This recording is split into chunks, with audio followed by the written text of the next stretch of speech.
விவசாய நண்பர்களே, இந்த வருஷமும் நம்மளுடைய மாமரம் காய்க்க ஆரம்பிச்சிருச்சு. மாம்பழம், அதாவது இந்த மாங்காயை பொறுத்த அளவில் இது பச்சையாகவே மரத்தில் பழுக்கக்கூடிய மாம்பழ வெரைட்டி. இது அதாவது பச்சையாகவே இருக்கும், கலர் மாறாது, ஆனால் பழுத்து இருக்கும். அந்த மாதிரி டேஸ்ட் உள்ளது. இது வீட்டு வாசலில் இருக்குது.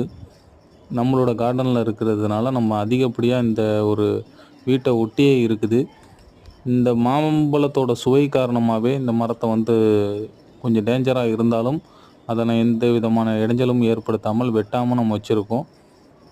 இந்த சீசனில் அதிகப்படியாக காய்ச்சிருக்கு. போன வருடம் கொஞ்சம் குறைவாக இருந்துச்சு. இந்த வருடம் நிறையாவே காய்ச்சிருக்கு, கொத்து கொத்தாக இருக்குது. இன்னும் பழுக்க ஆரம்பிக்கலை, 1-2 பழுக்க ஆரம்பிச்சிருக்கு. அடுத்தடுத்த வீடியோக்களில் இதை பற்றின காணொளி நான் பதிவு செய்கிறேன்.